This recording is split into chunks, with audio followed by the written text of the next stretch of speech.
Les systèmes alimentaires concernent tous les acteurs et tous les processus impliqués dans l'agriculture, l'élevage et les autres formes de production de denrées alimentaires jusqu'à la consommation ainsi que la gestion des déchets. Ils englobent la culture, la récolte, la transformation, l'emballage, la distribution, le stockage, la commercialisation, la consommation ainsi que l'élimination des déchets. C'est donc de la fourche à la fourchette et de l'étable à la table, y compris le système de gestion des déchets. Ainsi, chacun a un rôle à jouer et nous avons tous la responsabilité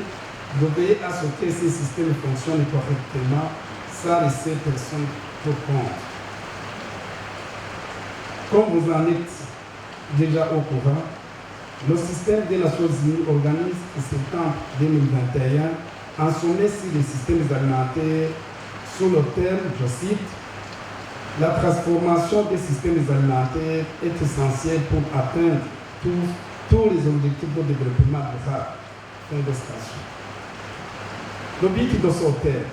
est de lancer de nouvelles actions audacieuses visant à transformer la façon dont le monde produit et consomme les aliments afin de progresser vers les 17 objectifs de développement durable. Le sommet sur les systèmes alimentaires survient après nommé et le gouvernement du Burundi se réjouit du choix de sortir autour duquel les activités du sommet vont s'articuler. En effet, les systèmes alimentaires mondiaux représentent 8 milliards de dollars, soit environ un dixième de l'ensemble de l'économie mondiale, selon les experts de la Banque mondiale. Malheureusement, tout le monde connaît que ces systèmes alimentaires ne fonctionnent pas tous correctement.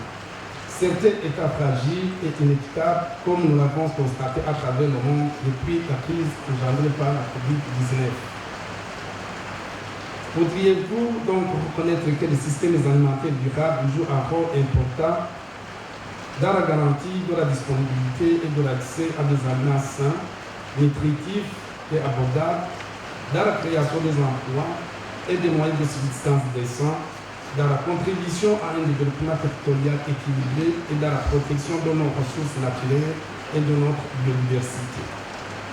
Distingués invités, mesdames et messieurs, à travers un leadership transformationnel et exemplaire, le gouvernement du Burundi s'est fortement engagé à tout mettre en œuvre pour améliorer les systèmes alimentaires à travers l'introduction des réformes appropriées pour dynamiser et accélérer le parcours collectif visant au renforcement de la sécurité alimentaire, créer des systèmes alimentaires puissants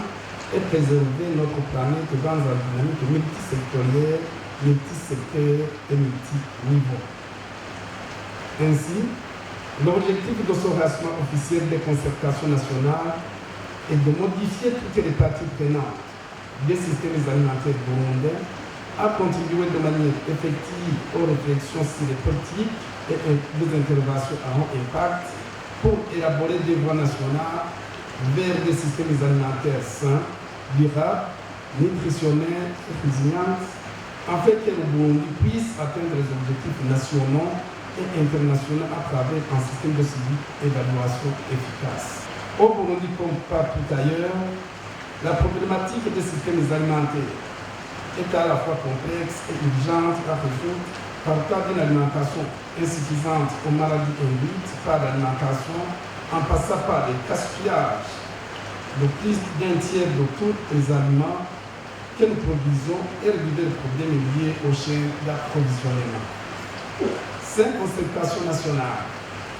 sur les systèmes alimentaires s'inscrivent alors dans le processus continu d'amélioration de la situation nutritionnelle de la population burundaise auquel le gouvernement burundais s'est assigné à travers la planification et la mise en œuvre des interventions prioritaires à haut impact. Nous saisissons donc cette occasion pour lancer un appel à toutes les parties prenantes d'accorder une attention particulière à ces dialogues en fait de mener des concertations fructueuses qui nous permettront d'effectuer un bon diagnostic stratégique, de clarifier le type de transformation adapté au pays, d'atteindre les cibles d'ici 2030 et d'appréhender les rôles et les responsabilités des différents acteurs et les modalités d'évaluation des processus.